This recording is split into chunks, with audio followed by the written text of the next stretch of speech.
तो हमने क्या कर लिया, अपने छोटे से स्मार्ट कॉन्ट्रैक्ट को डिप्लॉय करके भी देख लिया, total supply balance from function चल रहे हैं। अब हम क्या करना है, टोकन को, जो मेन फंक्शन होता है इसका, टोकन को ट्रांसफर करना, अब वो करते हैं। चलो चलते हैं। सबसे पहले हम इसको करेंगे अपने, इधर आ जाओ बेटा, अनकमेंट। अब इस ट्रांसफर फंक्शन की डेफिनेशन लिखेंगे, चलो आ जाओ। सबसे पहले सेम फंक्शन ट्रांसफर। अब वहां पे क्या है, क्या क्या, पूरा ही कॉपी कर लो। रेसिपिटेंट अमाउंट, इसको करेंगे पब्लिक ओवरराइड। अब ये क्या रिटर्न करेगा, हमने वहां पे ऊपर ले रखी है बुलियन वैल्यू, तो ये रिटर्न करेगा बुलियन कि ट्रू या फॉल्स। ठीक, ओके, हो गया। अब देखो ट्रांसफर फंक्शन में छोटा सा लॉजिक है, ज्यादा बड़ा काम नहीं होता। होता होता क्या है, मेरे पे 1000 टोकन है, मुझे किसी को 100 टोकन ट्रांसफर करने हैं, तो उसका क्या मतलब होता है कि मेरे अकाउंट से 100 टोकन माइनस होंगे, उसके अकाउंट में 100 टोकन ऐड होंगे। बस इतने छोटे से काम को यहाँ पे करना है, आ जाओ। अब उससे पहले हम काम तो करना है, लेकिन उससे पहले कुछ चेक्स लगाने पड़ेंगे कि जो रिसिपिटेंट एड्रेस है वो वैलिड एड्रेस है या नहीं, अमाउंट है क्या, जितना वो ट्रांसफर करना चाहता है उतना उसके पास अमाउंट है। मेरे पास मानो 10 टोकन है, लेकिन मैं ट्रांसफर 100 करना चाह रहा हूँ, तो ये तो वैलिड नहीं है ना, तो ये कंडीशन लगानी पड़ेगी। तो ये कंडीशन कैसे लगाएंगे, हमने एक चीज पढ़ी थी, याद है, सॉलिडिटी में, रिक्वायर्ड। अब उसका यूज करने वाले हैं हम यहाँ पे, रिक्वायर। यहाँ पे कंडीशन हम ऐड करते हैं, क्या लिखना है, सबसे पहले रिसीवर, रिसिपिटेंट, जो रिसिपिटेंट है वो एड्रेस कोई नल एड्रेस तो नहीं है। अगर नल एड्रेस नहीं है तभी आगे जाने देगा, वरना यहीं पे उसको रिवर्ट कर देगा। अगर वो वैलिड एड्रेस नहीं होता है तो उसको एरर थ्रो करनी है। ERC20 लिखा हमने, फॉर्मेट है, कुछ भी लिख सकते हो, इन वैलिड रेसिपिटेंट एड्रेस, हो गया। अब इसके बाद एड्रेस चलो मानो ठीक डाला उसने, लेकिन अमाउंट उसने एक्सीड डाल दिया जितना उसके पास है भी नहीं, तो चेक कराने लगाने के लिए रिक्वायर। अब सब, हर यूजर का जो बैलेंस होता है वो कहाँ पे मैनेज हो रहा है, बैलेंसेस के अंदर। तो बैलेंसेस अंडरस्कोर इक्वल टू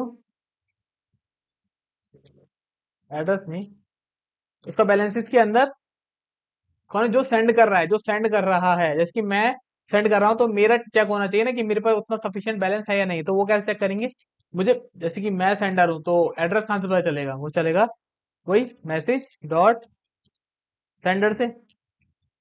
मेरे पास उतना अमाउंट होना चाहिए, मतलब ग्रेटर देन इक्वल टू होना चाहिए जितना अमाउंट वो ट्रांसफर करना चाहता है। अगर ऐसा नहीं होता तो हम उसको एक एरर थ्रो कर देंगे, अन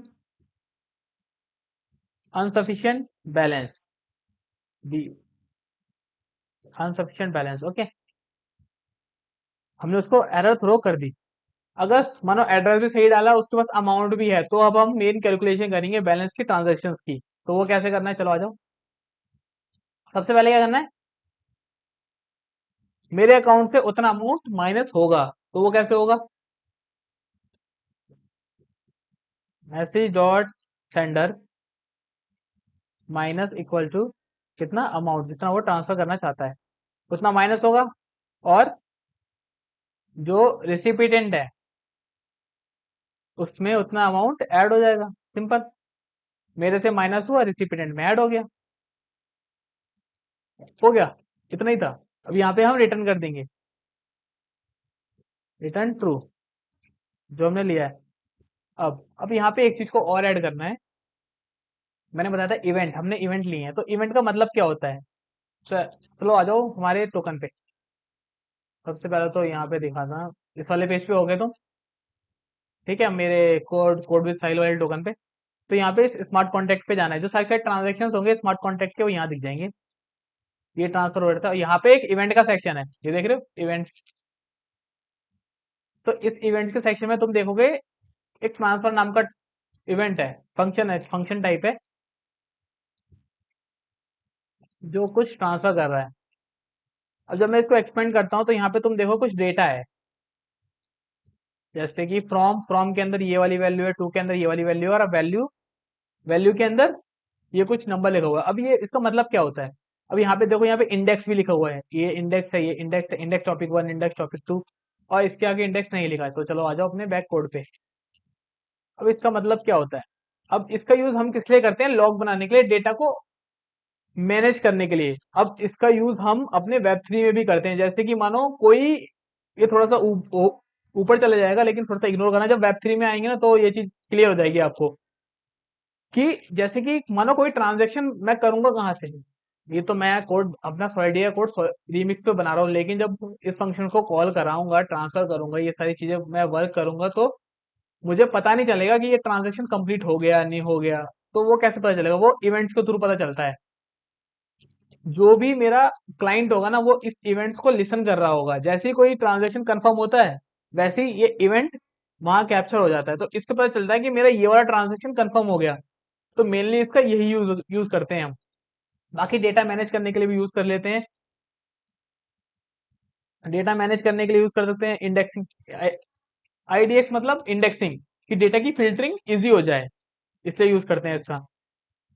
और लॉग्स को मैनेज करने के लिए ये होता है हमारा इवेंट। तो इस इवेंट को ही हमें यहाँ पे कॉल कराना है। इवेंट को कॉल कराने का ज्यादा कोई बड़ा काम नहीं है। यहाँ पे लिखना है एमिट इवेंट। अब जो पैरामीटर वो एक्सेप्ट कर रहा है वो पास कर देना है। फ्रॉम किसके थ्रू ट्रांसफर हो रहा है डेटा? डेटा मतलब अमाउंट, सेंडर के थ्रू। किस पे? और टू, दूसरा वेरिएबल क्या है? टू। टू ये रहा, इसने इसको ट्रांसफर किया, कितना अमाउंट ट्रांसफर किया, बस ये करा मैंने, मेरा इवेंट रेडी। अब मैं इसको करता हूँ सेव, इसको हम करते हैं क्लियर। टेस्टिंग टेस्ट, यहाँ पे डालते हैं 6, यहाँ पे डालते हैं 1000, हो गया। हाँ उसी, तो ये मेरा डिप्लॉय हो चुका है। अब बैलेंस, यहाँ पे सब कुछ हो रहा है। अब मेरा ट्रांसफर फंक्शन भी चल रहा है, ठीक है। सबसे पहले तो मैं देखता हूँ मेरे पास जो ओनर था उसके पास कितना बैलेंस है। सारा बैलेंस भाई उसी के पास, ओके।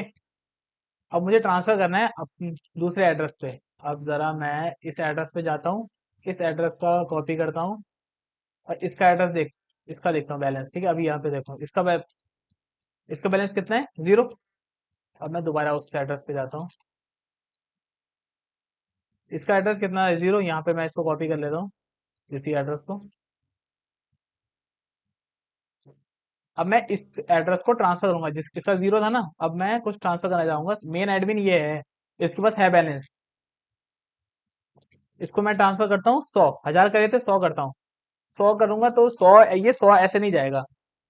ध्यान हो कि हमने क्या किया था, यहाँ पे 10 की पावर 6 से मल्टीप्लाई किया था, जितना डेसिमल पॉइंट था। तो इसको भी 10 की पावर 6 से मल्टीप्लाई करने के भेजना पड़ेगा, मतलब इसके अंदर 6 जीरो एक्स्ट्रा ऐड करने पड़ेंगे। मतलब 1 2 3 4 5 6।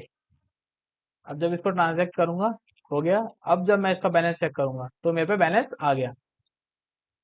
ये 100 ही है, बड़ा नंबर है। अब जब मैं इसको डिवाइड करता हूँ, डिवाइड बाय में 10 की पावर 6 से, तो मुझे कितना आ गया? 100। तो इसका मतलब क्या है? ये 100 ही है,